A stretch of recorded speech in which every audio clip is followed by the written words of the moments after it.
اللهم صل على محمد طب القلوب ودوائها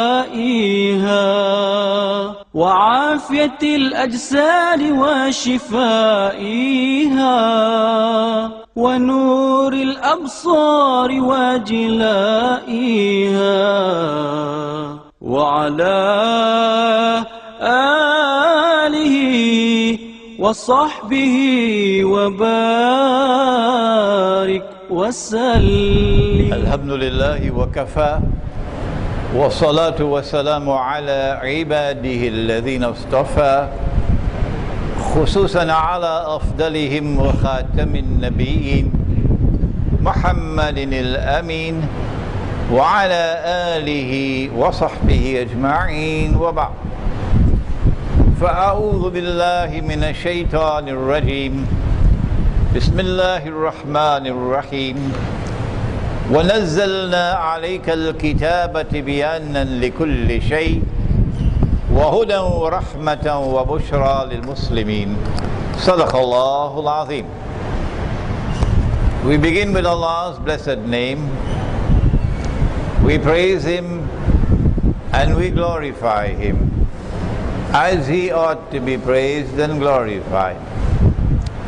And we pray for peace and for blessings on all His noble messengers, and in particular on the last of them all, the blessed Prophet Muhammad sallallahu ta'ala alayhi wa sallam. Respected Imam, brothers and sisters here in Masjid India, in Kuala Lumpur, Assalamu alaikum wa rahmatullahi wa barakatuh.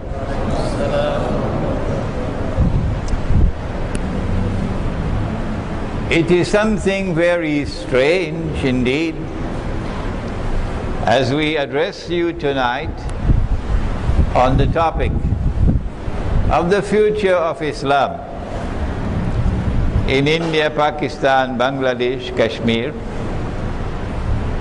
Not the future of Muslims, Pakistanis, not the future of Bangladeshis, the future of Islam in this region of the world. At a time when very strange things are happening in the world, very ominous things, dangerous things are happening in the world. It is clear for those who have been studying what's happening in the world that we are now located at a very, very dangerous moment in history. That in the same way you had the First World War 100 years ago, and then you had the Second World War about 70 years ago, that we are now located at that moment in time when the World War of World Wars is about to take place, about which Nabi Muhammad alayhi salatu wasalam had prophesied. But he didn't call it World War. But the politicians in Pakistan and the politicians in Bangladesh and the politicians in India don't study this subject. Politicians don't study this subject. He didn't call it world wars. What did he call it? Nabi Muhammad sallallahu ta'ala alayhi wa sallam spoke about the malhama. The malhama, the great war. So First World War and Second World War were only preparation for what is now about to occur. And it is going to impact on the whole world. But it is going to impact very significantly on India, Pakistan and Bangladesh. Israel is likely to launch those wars perhaps within the next few months. It could be one of 4 targets. And you know it already. It could be Pakistan, and the Pakistanis know it. That's why the Israeli Mossad and the CIA combined to launch the 9/11 terrorist attack on America. Why? Because they wanted to get an opening into Afghanistan, so they could send a few 100,000 troops into Afghanistan, so they can use Afghanistan as the base to destabilize Pakistan. The only people who don't understand that are the politicians. Everybody else understands that. Because if a politician were to say, Israeli Mossad did 9/11, that's it, he's finished as a politician. The Zionists are not going to support him, they're going to finish with him. So the politicians know where they get their roti from. And so they'll know what to say and what not to say. And so an attack on Pakistan was prepared since 9/11, 10 years now. And the attack on Pakistan is meant to destroy Pakistan's nuclear plants and nuclear weapons. Why? Because Israel wants to rule the world. Anyone who has studied the Quran and Hadith properly would know that, because they study the subject of Dajjal. You have read my book, Jerusalem in the Quran, have you not? We have it in English, we have it in Bahasa, and I have news for you. We have a very young Imam sitting in front of me here, and he's almost finished translating it into Tamil. May Allah bless the Imam. So you're going to get Jerusalem in the Quran soon in Tamil. Israel wants to rule the world, so that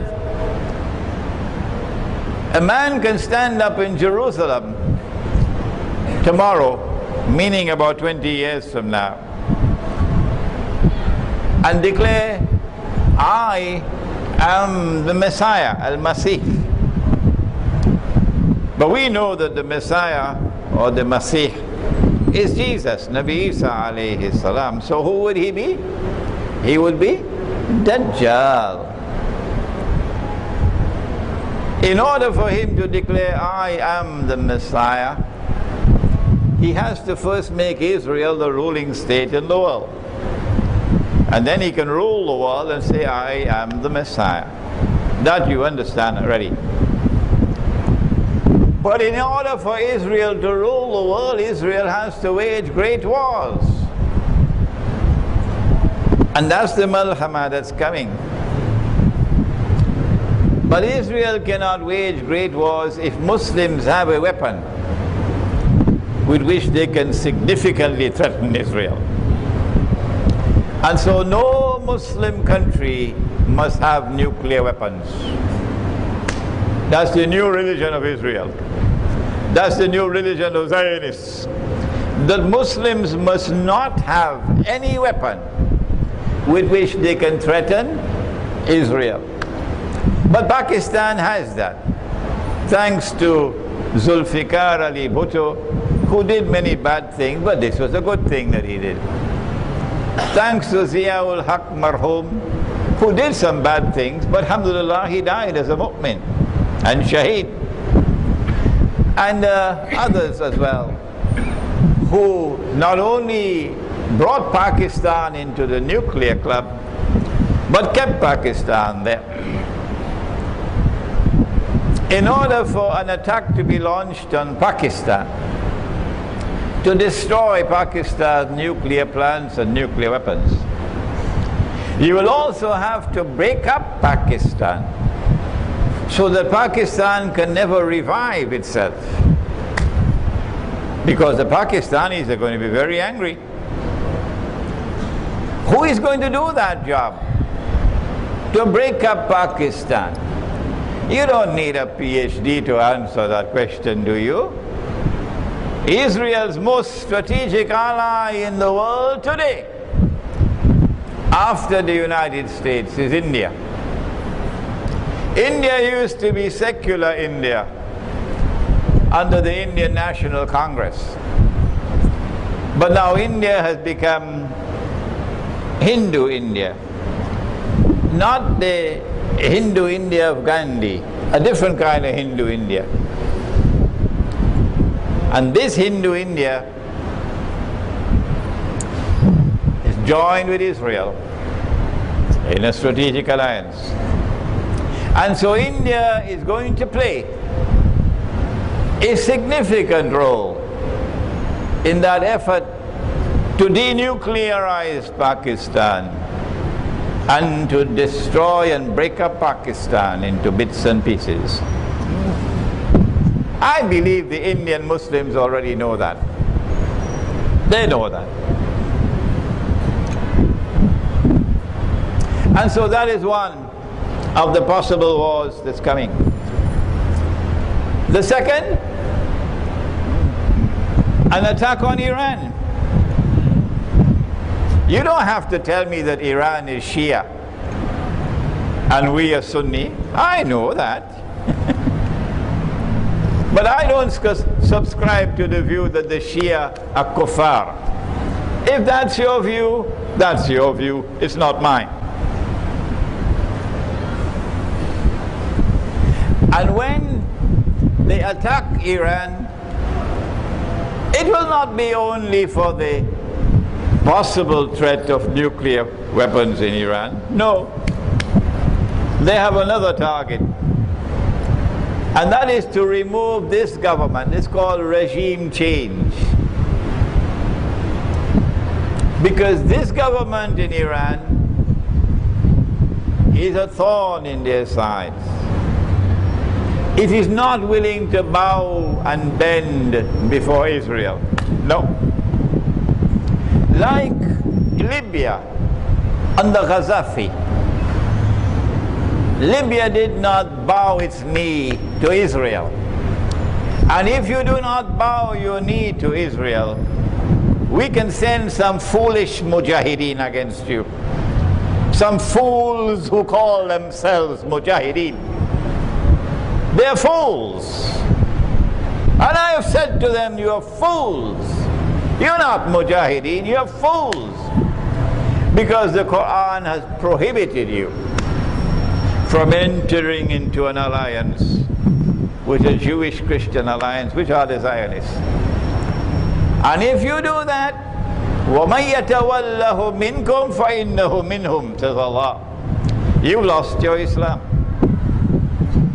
And so because Libya did not bow to Israel, that's why they attacked Libya. And because Iran is not prepared to bow to Israel, that's why they will attack Iran. And the purpose of the attack on Iran is to try to bring about a regime change so that a new government will come to Iran like the one you have in, what is it called now? The kingdom, the American kingdom of Saudi Arabia? The shameless American kingdom of Saudi Arabia, which has entered into an alliance with the Zionists and has now taken Saudi Arabia to become a strategic ally of Israel. Shame on you. So that's what they do. They want to do with Iran, so that you can get rid of this government in Iran and bring another one which will become an ally of Israel. And that is when the hadith will be fulfilled. You know it? That 70,000 Jews from Isfahan will follow Dajjal. Not this government in Iran. The third possible battleground can be Syria. Because they not only want to bring about regime change in Syria, as in Libya, to get a new government that would be friendly to Israel. They want to do more than that. Israel is an ally of Russia. And if you have read my book on Gog and Magog, you will know that Russia and its allies are Magog. And the Anglo-American NATO alliance is Gog. And that Gog-Magog war is coming. It's going to be nuclear war. Very few people will be left on the earth when that war is over. Within maybe 20 years from today, you will have only a fraction of the people now on the earth still alive. Islamic scholarship can say that, because we study the Quran and we study Nabi Muhammad alayhi salatu wasalam. And Russia has a naval base in Syria, the only naval base in the Mediterranean. So if you could bring about regime change in Syria, you will deal Russia a deadly blow. You will also deal a blow to China. And so we have three possible battlegrounds already. One, Pakistan. Two, Iran. Three, Syria. And four, the fourth battleground is possibly Egypt. Because Israel wants part of Egypt's territory because of something in the Torah. The Torah says that the Holy Land extends from the river of Egypt to the river Euphrates. From the river of Egypt to the river Euphrates. Meaning that part of Egypt, from the river Nile to the Red Sea, belongs to Israel. And so within the next few months, we expect that these wars are going to begin. And Islamic scholarship should be ready. If India is going to play a strategic role in the attack on Pakistan and in the effort to denuclearize Pakistan and to break it up into bits and pieces, how should Islamic scholarship respond? That's the critical moment in which we are now located. Tomorrow night we'll see how it's not only a military threat, but also a political and economic threat. The collapse of the monetary system, paper money disappearing, only electronic money taking over, and you're going to be imprisoned in that monetary system of electronic money. And so we want to now turn in seeking a response and looking to the future for Islam in this subcontinent. We now want to turn back into history to identify a great catastrophe, a debacle, a mistake that was made.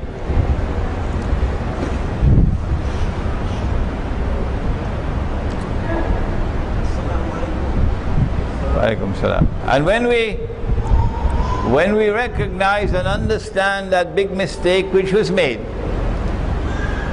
when the partition took place, when Britain was decolonizing and the Republic of Pakistan came into being, and then eventually the Republic of Bangladesh came into being, we'll be in a better position, particularly for the Muslims of India, to understand the way forward.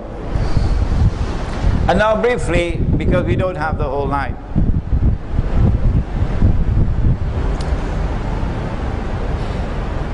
Islam gave to the world a political system. But it did not come for the first time with Nabi Muhammad alayhi salatu wasalam, no. It came for the first time with Nabi Dawood alayhi salam and Nabi Sulaiman alayhi salam, the holy state of Israel, in the Holy Land. And that holy state of Israel recognized Allah as Al-Malik, the sovereign. Recognized Allah's authority as supreme, Al-Akbar. Recognized Allah's law as the highest law, Al-Hakam. India, Pakistan and Bangladesh, or South Asia, had the rule of the Mughals, like Turkey and Anatolia and the Ottoman Empire had the rule of the Ottomans. And these were monarchies, but they were still using Islam. And so the shell was there of Khilafah, recognizing Allah as sovereign. And they enforced Sharia until Britain emerged and British armies conquered together with French and German, and they colonized the world of Islam. And so Muslim India was now under British rule. For how long? Maybe 150, 200 years or more. Did this happen by accident? No. This was Dajjal's work. Oh yes. Because Dajjal wanted to bring about change. He wanted to cause this entire Muslim community to be imprisoned in a new political system that he had devised. And so, when the time came for Britain to withdraw, it was not by accident. No. Britain wanted to withdraw, but on the condition that what is left behind will now be carbon copies of the European political system. Oh yes. And so you may say Pakistan ka matlab kya? La ilaha illallah. But I want to know, why is Dajjal hiding behind that mango tree and laughing his head off?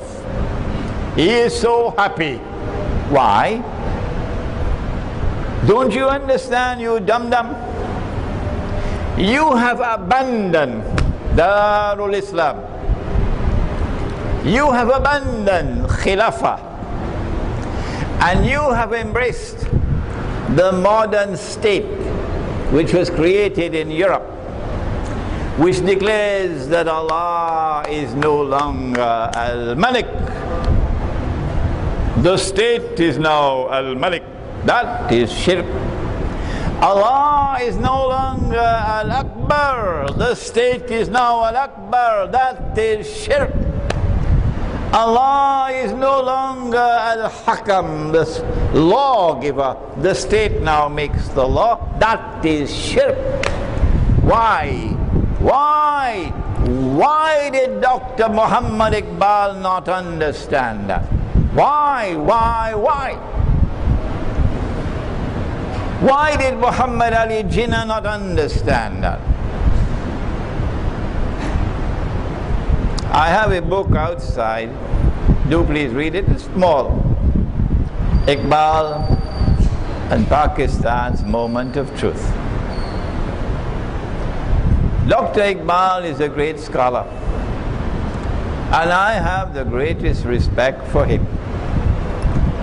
And when I offer a critical comment about Dr. Iqbal, It does not diminish his stature in my eyes. He still remains a great, great scholar. But the blame lies most of all on the shoulders of Dr. Iqbal for not recognizing that the modern political system and model of a state, which was coming from Europe and which Mustafa Kemal embraced in 1922, to replace the Khilafah with the secular state of Turkey, and which he, Iqbal, endorsed, and which he put into his book, The Reconstruction of Religious Thought in Islam. He said that the modern parliament of the Republican state is an adequate substitute and replacement for the Khilafah. What? Did Iqbal say that? But that's nonsense. That the modern parliament of the secular state can be an adequate replacement for the Khilafah? That's nonsense. But because Iqbal had the stature that Iqbal had, Muslim religious thought in the whole subcontinent, illa ma sha'Allah, went along with the bandwagon to create a modern secular state called Pakistan. You can put on a pagri on the head of Pakistan.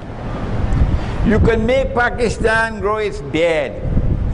And you can put Pakistan in Sunnah clothes, it's still a secular state, you dum-dum.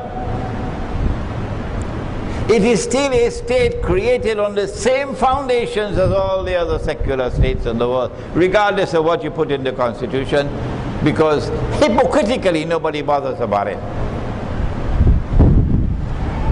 And so when Pakistan came into being, Muslim India said goodbye. Muslim India said goodbye to Islamic political theory. They said goodbye to Darul Islam. They said goodbye to Khilafah. And then a new, very strange creature came into being. Never saw him before. First time in my life I'm seeing him. Something called Muslim nationalism. Huh? Never heard of it before. You know, you have German nationalism, huh? You have British nationalism, you have Russian nationalism, Qawmiya. But you don't want to use the word Pakistani nationalism. So you say we are creating this new state on the basis of something called Muslim nationalism. What rubbish! Never heard more rubbish than this. Nationalism is Qawmiya. Did they never read the Quran, those who talk about Muslim nationalism, which was a stepping stone to Pakistani nationalism, and then to Bangladeshi nationalism, Bangla nationalism, and then to Indian nationalism?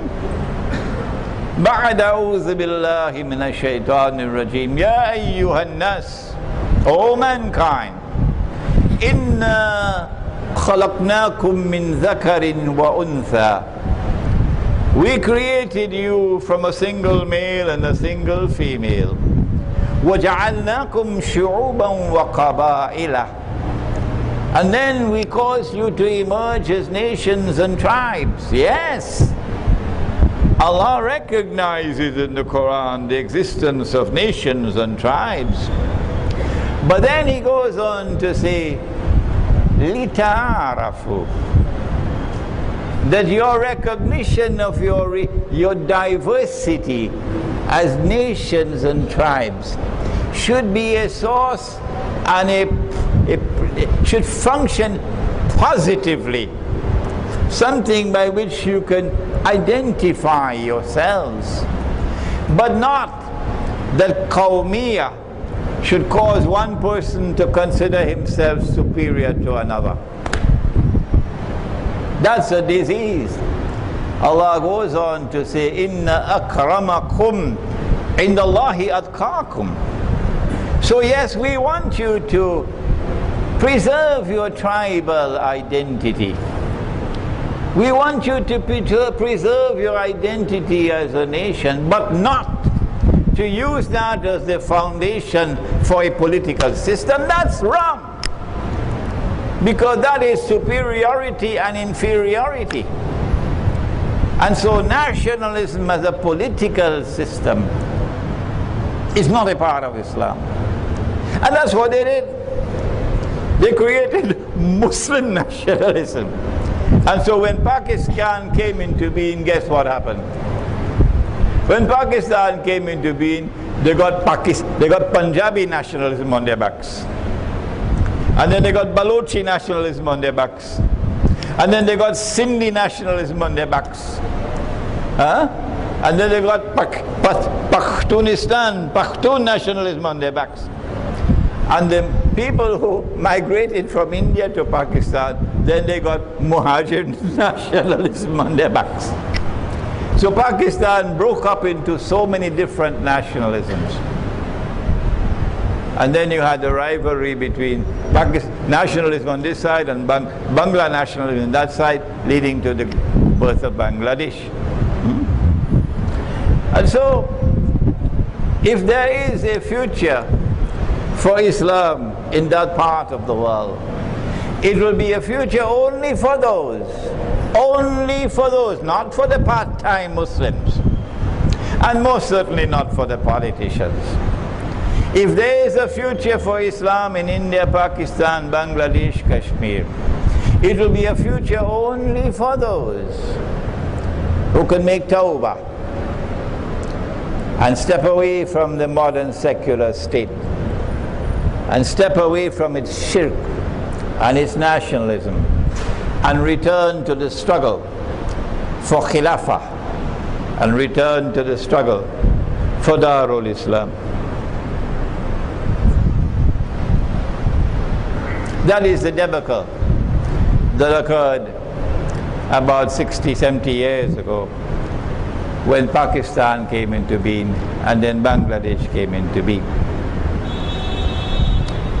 If we are to step away from that debacle and return to Khilafah, the struggle to restore Khilafah, it will make the heart so happy to know that we don't have long to wait.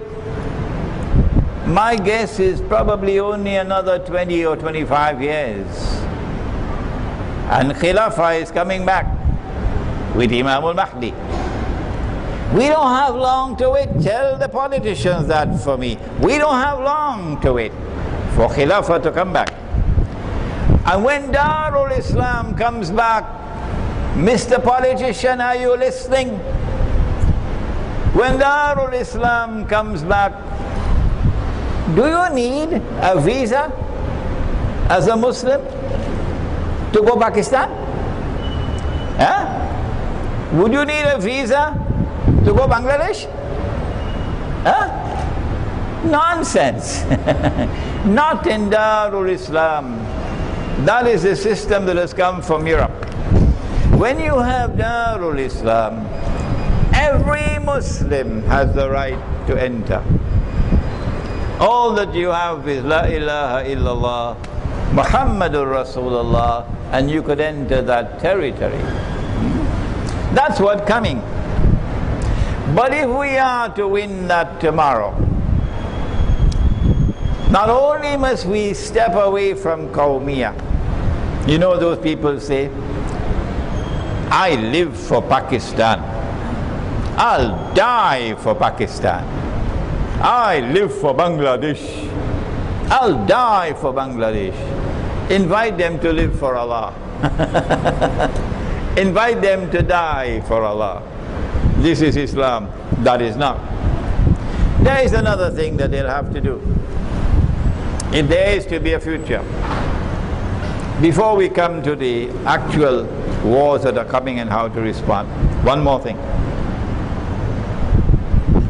Those who are to struggle for the future of Islam in that part of the world have to bring the believers together as a united body. You have to have a jama'ah in which the Sufi and the Salafi can come together as brothers. Is it possible? You have to have a jama'ah in which the Brelvi and the Deobandi can come together as brothers. Is it possible? Those who say not possible, please don't come back to my lectures. Please don't come back to my lectures. I can't help you in anything. Go to somebody else. We say it is the function of the Quran and the Sunnah to unite the believers. If the Quran and the Sunnah cannot unite you, you got something with Dajjal. Maybe you got Dajjal in your pocket. Go take Dajjal out of your pocket. And so this is called sectarianism. In Urdu it's called firqabandi. Sectarianism. وَاعْتَصِمُوا بِحَبْلِ اللَّهِ جَمِيعًا, says Allah. It's a command. Hold on, all of you, hold on to the rope of Allah all together. وَلَا تَفَرَّقُوا, and do not be disunited. If you disobey Allah, what will Allah do with you? Have you no fear in your heart of what Allah will do with you?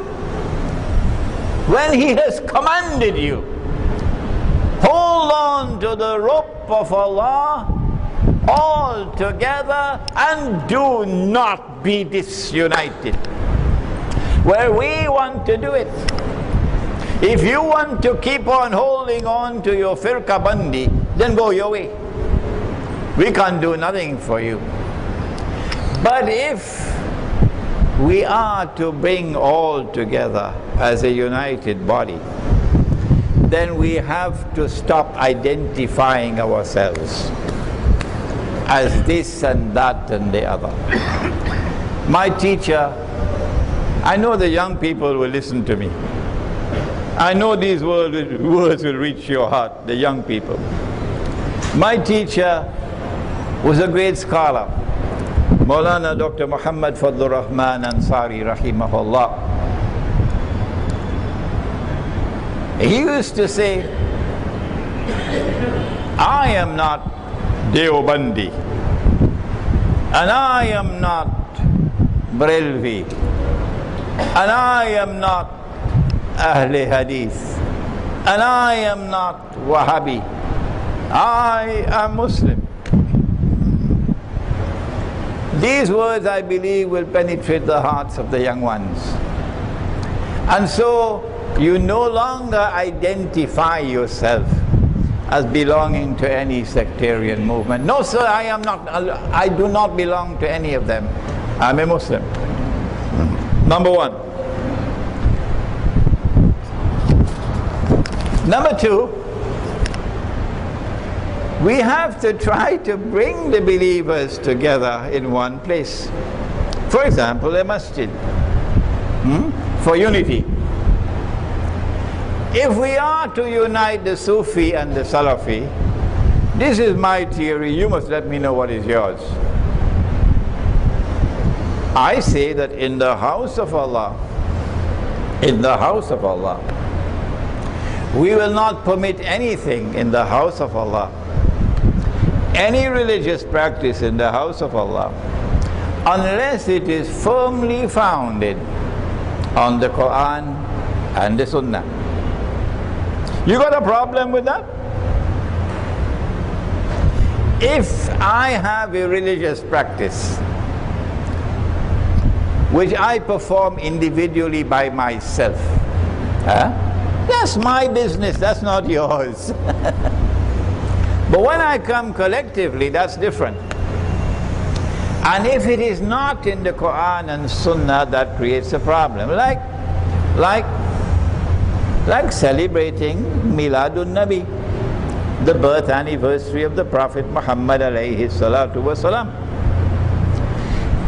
Celebrating the birth anniversary is not like drinking whiskey, is it? Huh? Celebrating the birth anniversary of the Prophet Muhammad alayhi salatu wasalam, is it like drinking whiskey? No. It's a pious activity. There's nothing sinful about it. No. But it is not based on the Quran, and it is not based on the Sunnah. So if you insist on bringing it into the masjid, it will create fitna. Fitna. So in order to achieve the unity that we want amongst Muslims in India, Pakistan, Kashmir, Bangladesh, it doesn't matter what passport you hold. I'm only concerned that you're a Muslim. We have to take religious practices which are not based on the Quran and Sunnah out of the masjid for the sake of unity. Do not use the person of Nabi Muhammad alayhi salatu wasalam to divide. Use him to unite. So you can celebrate the birth anniversary of the Prophet alayhi salatu wasalam in private. That's okay. It will not create fitna. Don't bring it in the public, that's all.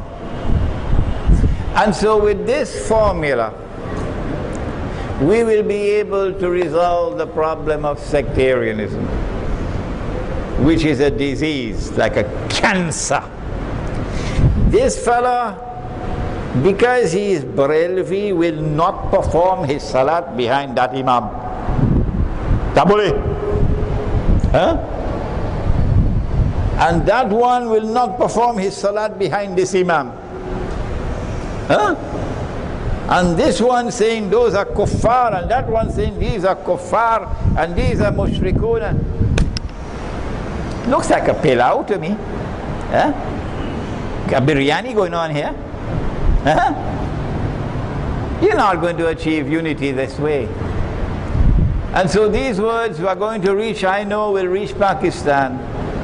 This lecture will reach Bangladesh, it will reach India, it will reach Kashmir, inshallah. And these words are meant particularly to the young. To the young.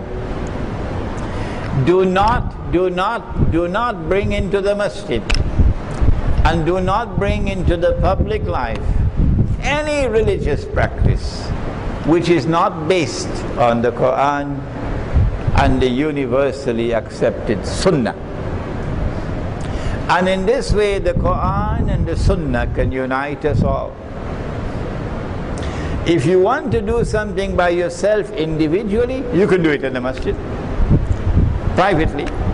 And if you want to have something privately, you can do it in your home, privately. Now then, now that we have dealt with number one, that catastrophe of abandonment of the Khilafah, abandonment of Darul Islam, an embrace of the modern secular state which came from Europe.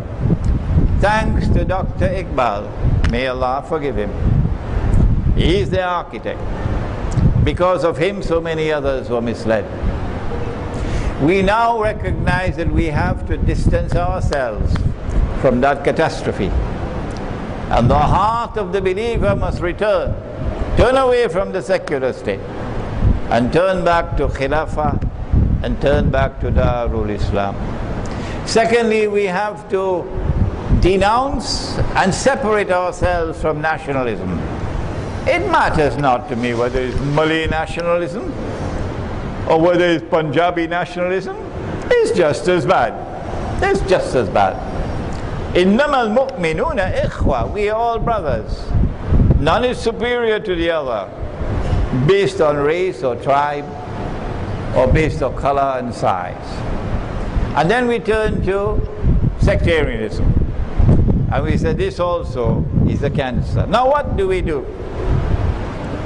What do we do? Israel is going to strike, probably within the next few months. And India is Israel's most strategic ally in the world after United States. This poses a serious predicament for Indian Muslims. And we have Indian Muslims sitting in the gathering here. And because the attack on Pakistan is pre-planned, we know it's coming. And the plan is to create an independent Balochistan, which will be another Libya, a Zionist state. And take part of Sarhad and put it into Afghanistan to make a greater Afghanistan, Bakhtunistan. And take that part of Pakistan which is called Azad Kashmir and make sure it goes back to India. And take part of Punjab and part of Sindh and absorb it into India. And maybe even create Karachi as a city-state. What remains of Pakistan would be bits and pieces that can easily be controlled by India and will now exist under Indian hegemony, political and economic and even cultural. Since we know that this is coming, what do we do? Well, the first thing I would do, if I'm in Bangladesh or in Pakistan, is to get out of the city. Because the city is going to have anarchy. Supplies of food and water are going to be disrupted. Electricity supplies are going to be disrupted. And this is not like the homogeneous city of Sarajevo, under attack for 3 years. Siege. No. Karachi is the most vulnerable of all. If Karachi's water supply is interrupted, and India can do it. If Karachi's food supply is interrupted, and India can do it. You're going to have riots on the streets of Karachi. How can't you understand that? All the major cities are going to have riots. And the enemy wants to provoke that. People are going to be living like dog eat dog. They're going to forget religion. They're going to live like animals. When you can't get water, you can't get food. So my advice, and I hope that my words can reach you before it's too late. My advice is to get out of the cities before it's too late. And try to find residence in the remote countryside in order that you can survive for the battles that lie ahead. Go to the remote countryside where you can get water and food, and you'll have more security. And do not live in large communities, live in small communities. I call this a Muslim village. And in order for you to win Allah's kindness and Allah's grace and Allah's protection and Allah's mercy, wherever you go to the remote countryside, you must come together to live in accordance with Allah's law and Allah's guidance. So this will be miniature khilafah. Maybe 50, 100 families will be living as a miniature khilafah. And if you have these communities scattered all over the remote countryside, 100,000 of them, Dajjal won't be able to stomach his food. Dajjal will have indigestion. Because Dajjal wants you in the city. That's where he can easily attack you and destroy you. And destroy your children. So as you move out into the countryside, you will be able to protect yourselves. And you can survive the storm. But while this way forward fits the bill for Pakistan and Bangladesh, out of Dhaka. Dhaka is an unlivable city. Dhaka will have riots even before Karachi. Is this the advice for the Muslims of India, who are going to face the brunt of an Indian government, a marauding Hindu Indian government that is waging war on Israel's behalf, and would therefore want to behave with Indian Muslims the way the United States government will behave with Muslims living in the United States? That's why they're building concentration camps in the United States. Do you know about that? They're building concentration camps in the United States. And so Indian Muslims have a terrible predicament. And I don't know whether I have enough of advice for them.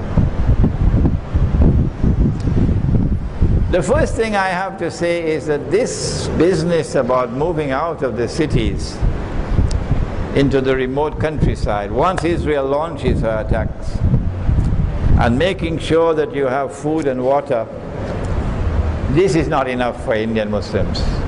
No. This can work for Pakistan. This can work for Bangladesh. But I don't think it'll work for India. So then what should Indian Muslims do? I believe that Indian Muslims have to pay primary importance to protecting themselves as a community and not as individuals.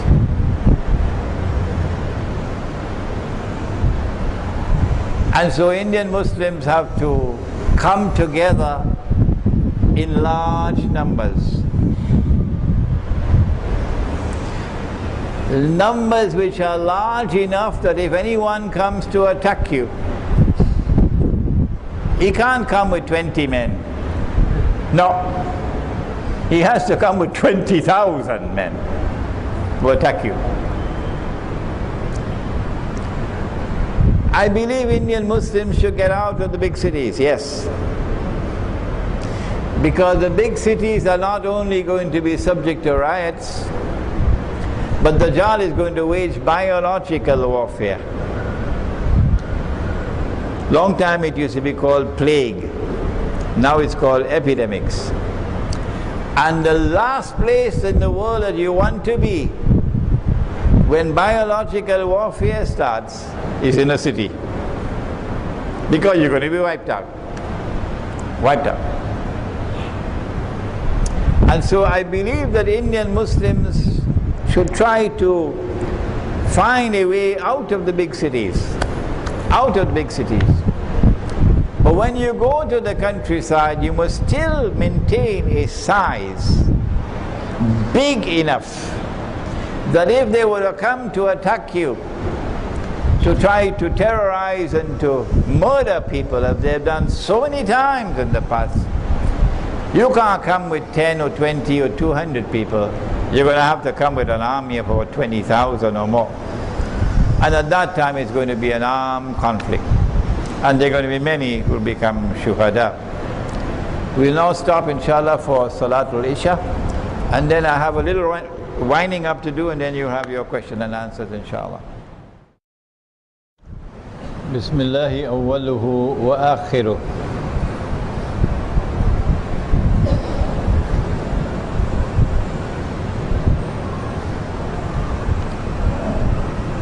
I want to now turn to a hadith of the Prophet sallallahu ta'ala alayhi wa sallam connected with India. The word India does not occur in the hadith. In the hadith it is the word Hind. Hind.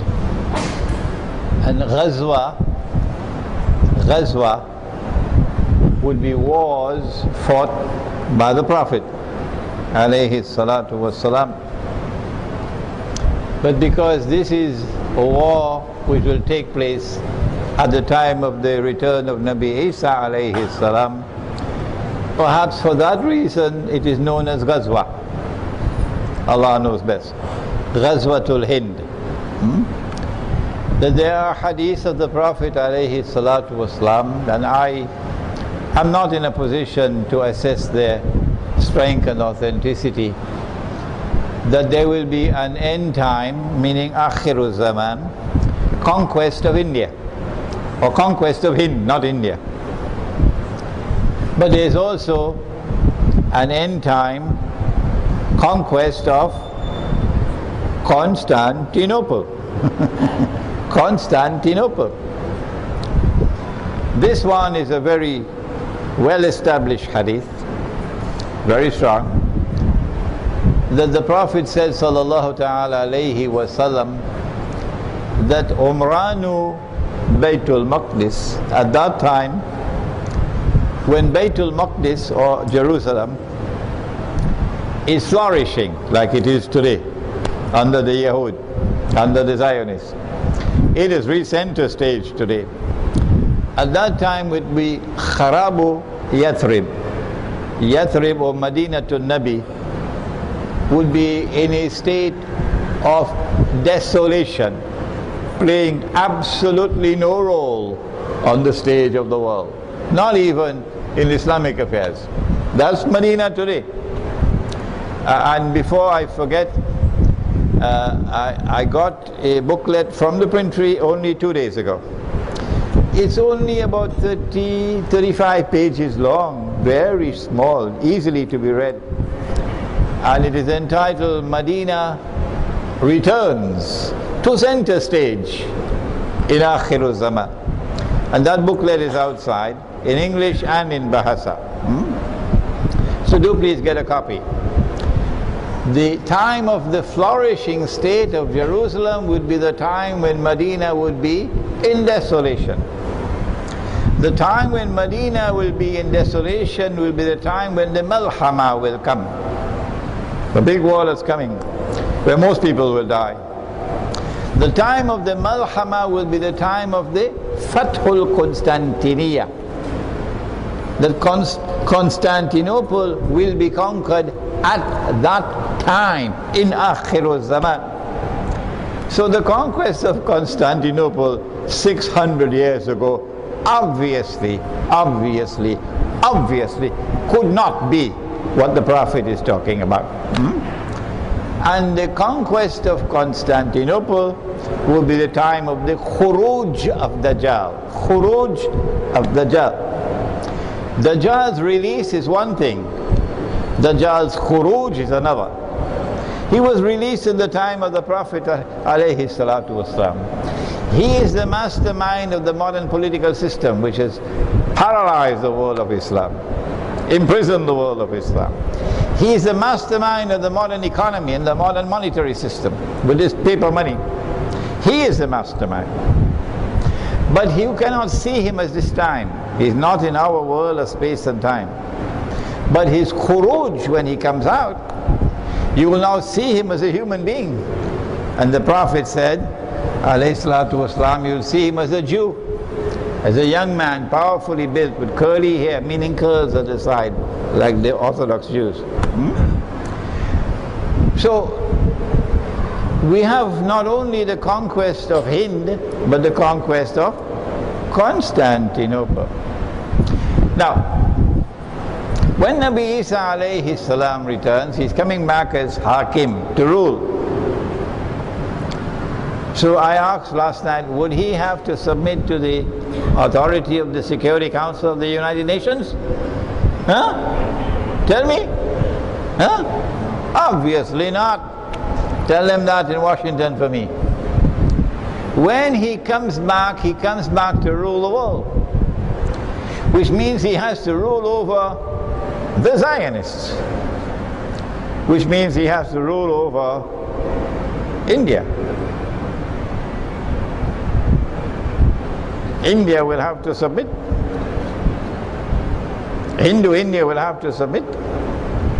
And therefore, whether you have the ahadith or not about Ghazwatul Hind, it is clear to me that there will have to be an armed conquest of India in order to ensure that India submits to Nabi Isa alayhi salam. Who is going to be in that army? It will have to be mujahideen. I don't think the standing armies of the modern secular states are going to do that.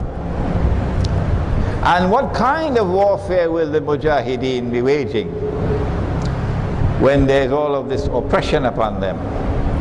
And the wars are going to start soon. I hope the Pakistani people are listening, because I expect the Pakistani people to take the leading role, oh yes, in joining their brothers in Afghanistan. Afghanistan is up front. Afghanistan has waged successful war in resisting the NATO Zionists for 10 years. An embarrassment for Barack Obama. That's Afghanistan. And I'm expecting second in line to be Pakistan. This is why I'm asking the young Pakistani men, get out of the cities. Get out of the cities. Move to the countryside. Secure your water and your food. Secure your families. Because you are going to be on the front line. And it's not going to be conventional warfare. I think it's going to be about 20 years of guerrilla warfare that's coming up, Afghanistan style. And I hope these words of mine reach the young Pakistani men, and the young men of India, and the young men of Bangladesh. There are others who are not going to be part of this struggle. Who are they? They are those who disregard what I have said tonight. We have to go and vote. We have to vote for this one or that one or that one. They are stuck into that electoral political system based on shirk. You can speak to them, but it's like water falling on the back of the duck. They won't listen to you. Summun bukmun umyun fahum la yarji'un. These people who, regardless of what you say, they're still going and vote for this party or that party, vote for this man or that man. I don't have any words for you. I don't know what to do with you. You're not going to be part of the struggle for the future of Islam. But then there are second people. No matter what you say to them and tell them riba is haram, if you say to them 100,000 times that Allah's Messenger has cursed all four, and he said that they are all equally guilty, the one who lends his money on interest, when he puts his money in a fixed deposit. You know what's a fixed deposit? You heard about it? It's a money lender. Or when you borrow money on interest, to buy the house, of course, in Damansara Heights, to buy the car, of course, to do business. Did you know that when you borrowed money on interest, that Muhammad alayhi salatu wasalam cursed you, lanat kiya? Do you know that? Does it touch your heart? Does your heart shake? No. No, they will still go and borrow money on interest. It doesn't matter to them. I don't have any words for them. They have to look for guidance elsewhere. I don't have any guidance for them. And then there are others, largely ignorant. They don't know, because the ulama have failed. They have not taught the subject. We say to them that this money that we are using has come from Dajjal. And they look at you as though you come from Mars or Venus. This paper money has come from Dajjal. This paper money is meant to take you into slavery. They can't understand that. The ulama have not studied the subject. But the ulama want to get Dow Jones dollars. Oh yes. Get plenty bucks, become advisors for Islamic banks and this and that and the other. But who cares about dinar and dirham? Huh? Which Islamic bank in the world has ever raised even a little finger to bring back sunnah money? The money which is in the Quran, the money which is in the sunnah. Dinar and dirham. None. So if you do not care to study the subject, you don't care about what we are saying, that this paper money and the electronic money which is coming to replace it is bogus and fraudulent and haram, and it is a ticket to slavery, then what can I do for you? I can't offer any guidance to you. You can't be part of the armed resistance to oppression for the next 20 years in Pakistan, in Bangladesh, in India, as it is today in Afghanistan. Did the Prophet sallallahu ta'ala alayhi wasallam not say, is the hadith not in Sahih Bukhari? I won't take much more time. Perhaps the Pakistani people never read the hadith. At the time of Fatima Jinnah, at the time of Benazir Bhutto, at the time of, I don't know the names of the sisters in Bangladesh, Khalida and Sheikh Mujib's daughter. He said, sallallahu ta'ala alayhi wa sallam, a people who choose a woman to rule over them can never be successful. And in Pakistan, the opposition to Ayub Khan chose Fatima Jinnah. Ulama chose Fatima Jinnah, gave fatwa, called the fatwa of expediency. And then the same thing happened with Benazir Bhutto. And the same thing is happening in Bangladesh. But those who are going to struggle for a future of Islam, they are not a people who will choose a woman to rule over them.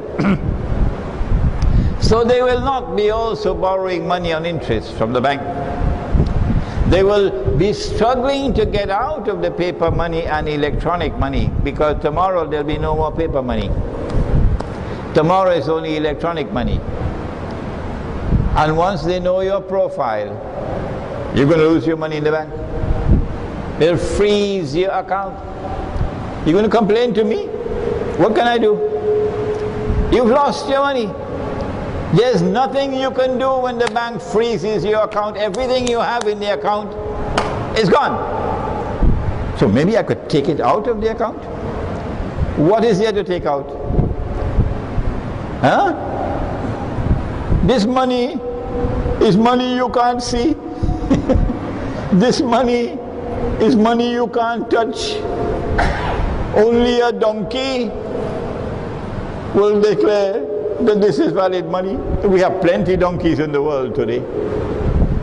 So there's nothing to take out of the bank. You can't take it out. You can only transfer it from one account to another.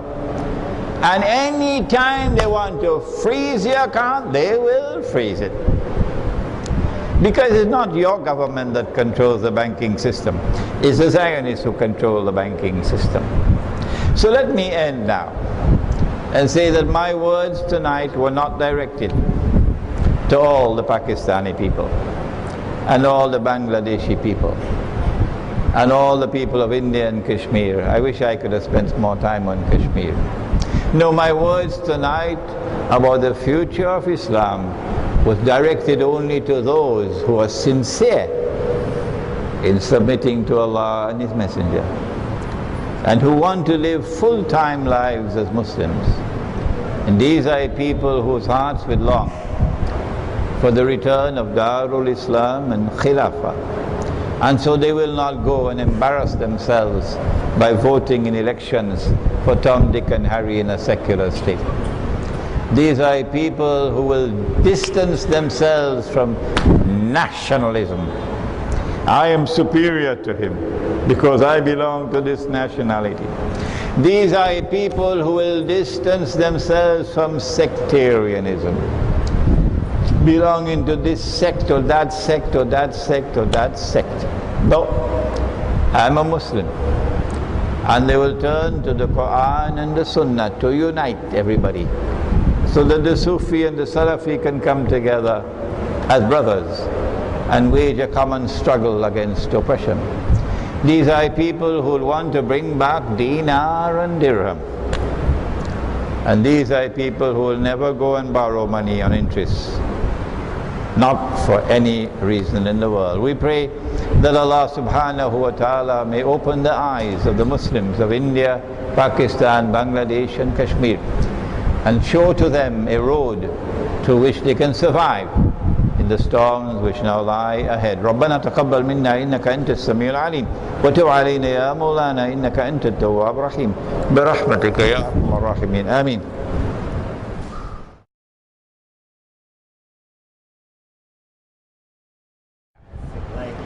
I admire very much the efforts being waged by my brothers in Hizb ut-Tahrir, because they have not abandoned Khilafah and they have not abandoned Darul Islam, and they're still struggling for the restoration of Khilafah and Darul Islam. There's only one difference that divides us, but we're not in any boxing gloves with each other, no, because I show respect for them and they show respect for me. And that is as a result of my study of الزمان, or Islamic eschatology. I have come to the conclusion that Gog and Magog today control power in the world,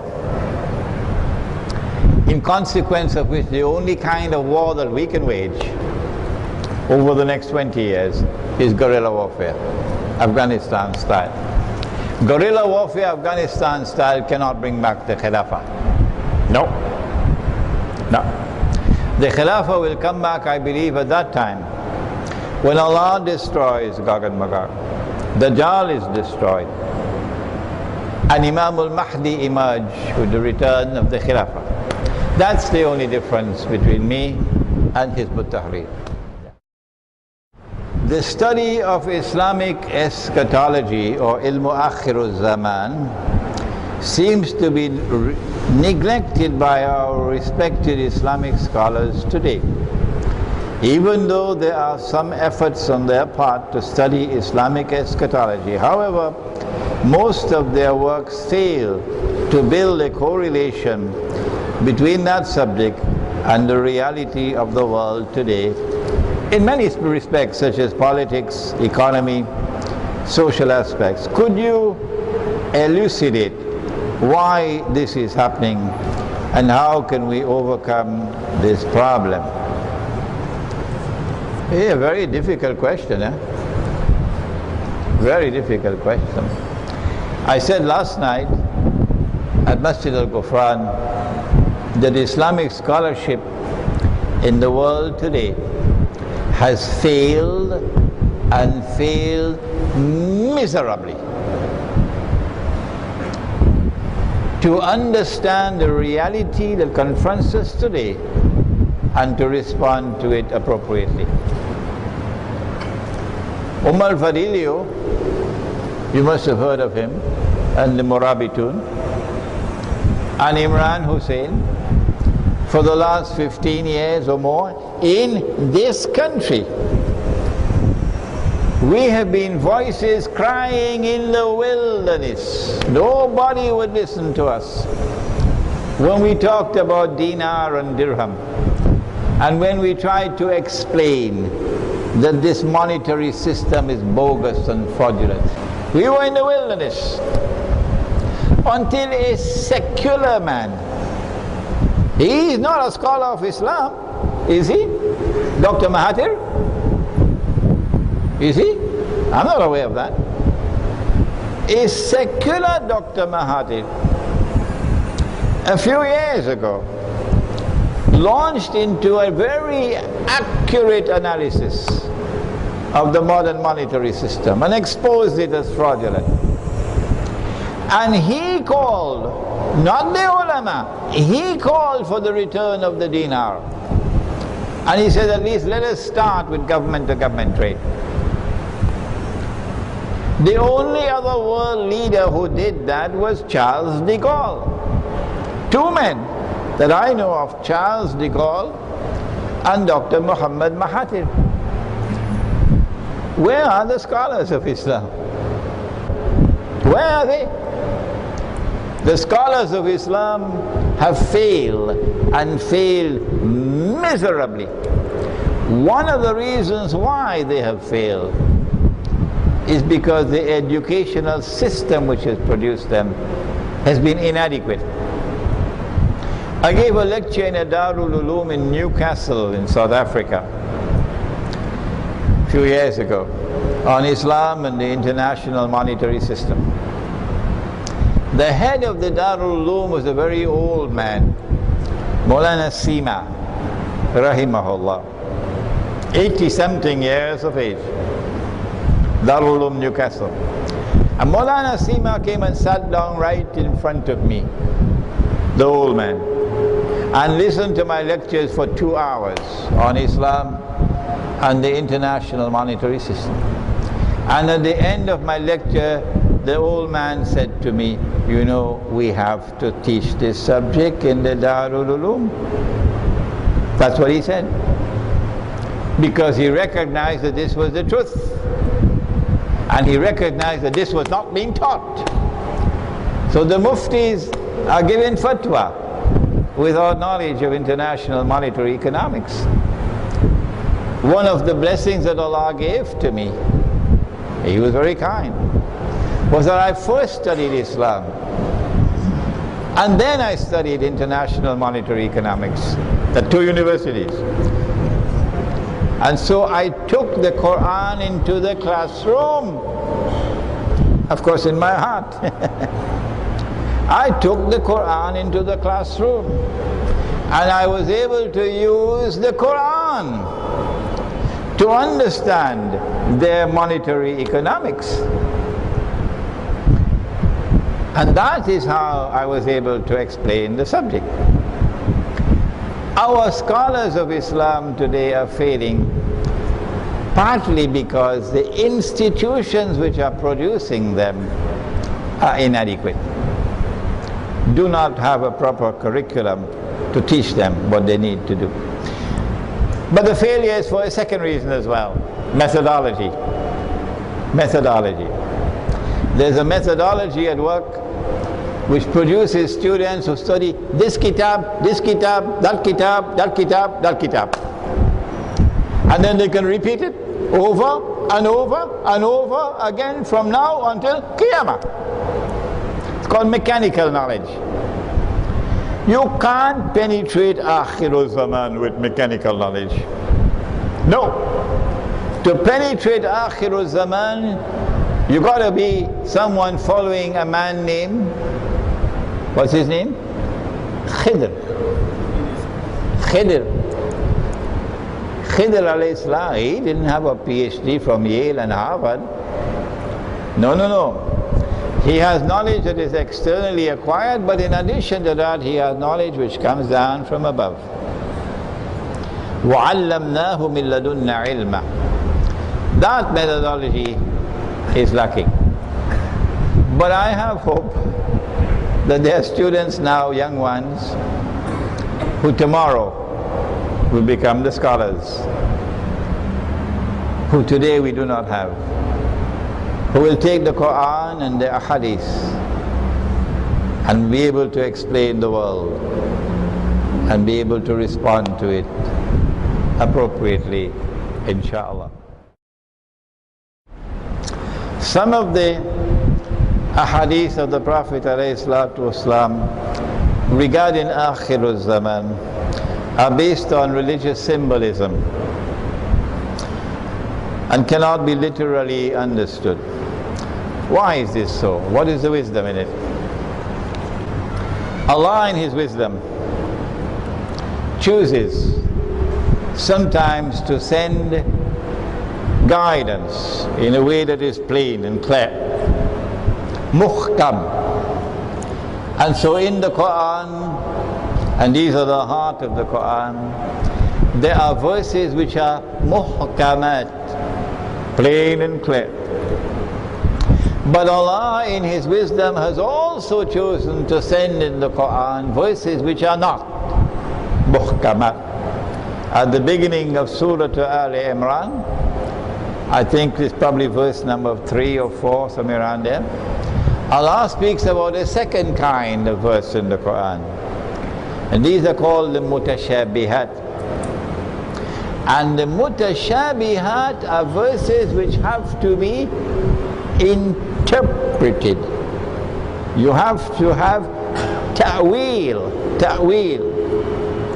And the only ones who can give that ta'wil of the mutashabihat are those who are rasikhuna fil ilm, people who are deeply grounded in knowledge, not mechanical knowledge. Oh no, rasikhuna fil ilm. People who are rasikhuna fil ilm would be people who see with the nur of Allah. And so Allah has chosen in His wisdom to cause many of the signs pertaining to Akhirul Zaman to be out of reach of mechanical knowledge. And only those who follow the path of Khidr alayhi salam, only they will be able to penetrate the symbolism of Akhirul Zaman. I gave an example about the river Euphrates and the mountain of gold. If you didn't hear about it, go to the internet, check it out. The question pertains to Saudi Arabia.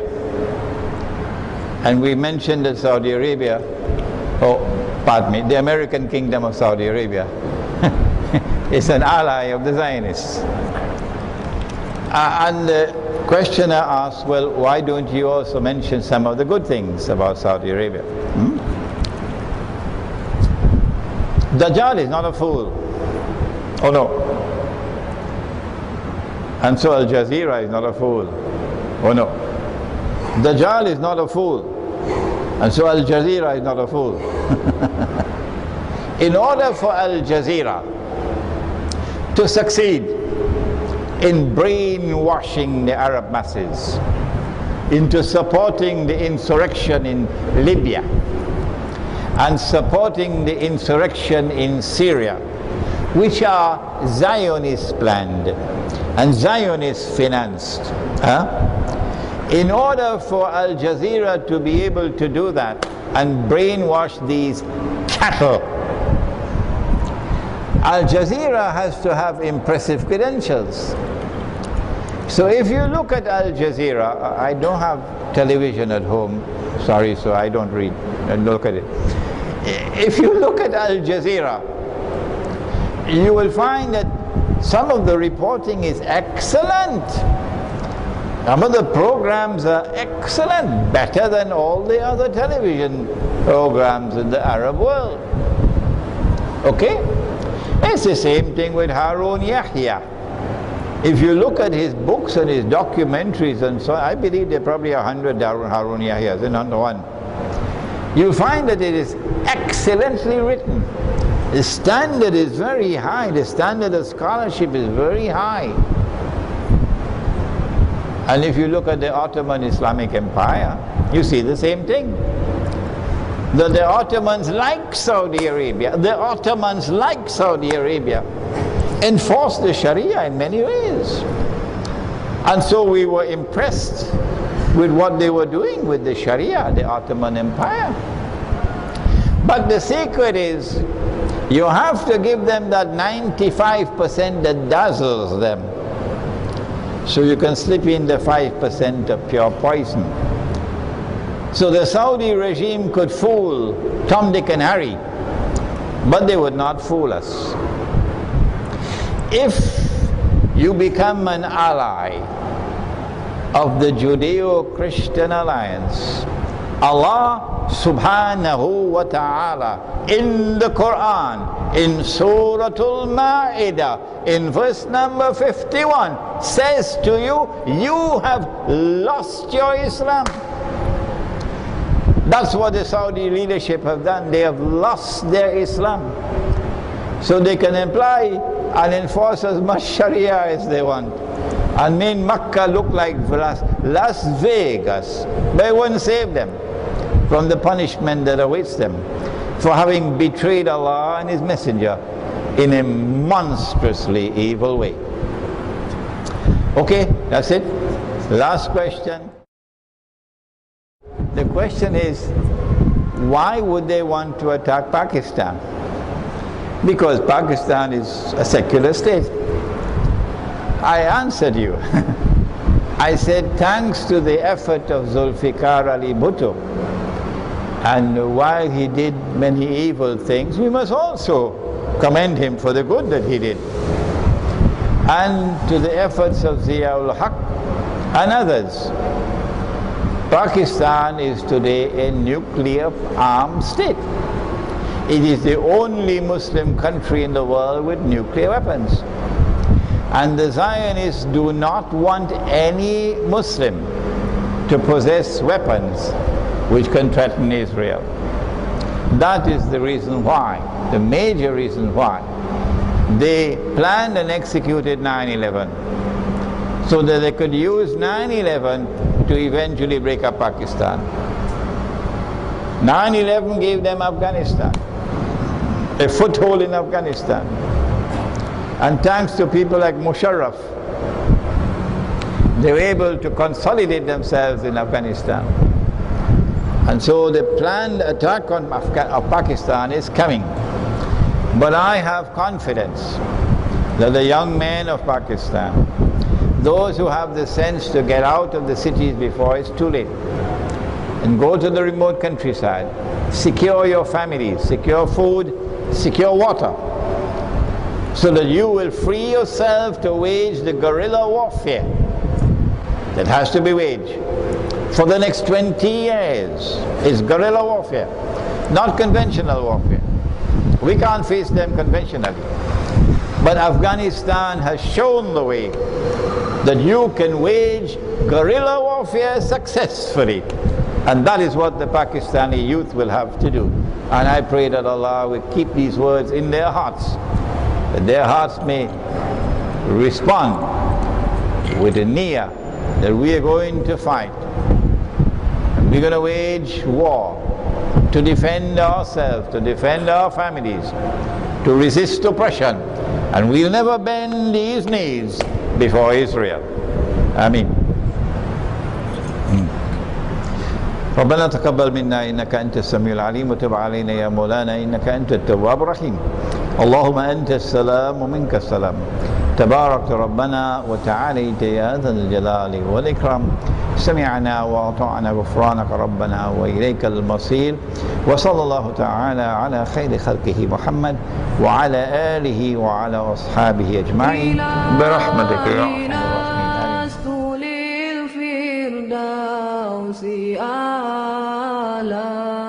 ولا أقوى على نار الجحيم.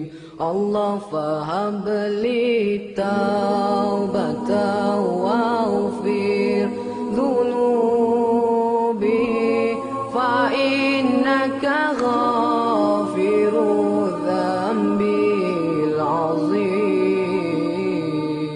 إلهي لست للفردوس أهلا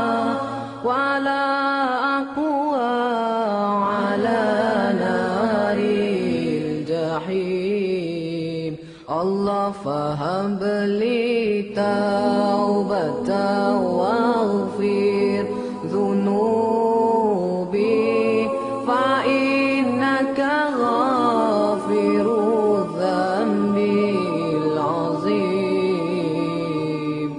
Tuhanku, aku tidak layak untuk syurgamu, tetapi aku tidak pula sanggup menanggung siksa nerakamu.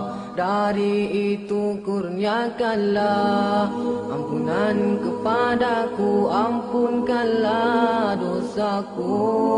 Sesungguhnya Engkaulah pengampun dosa-dosa besar.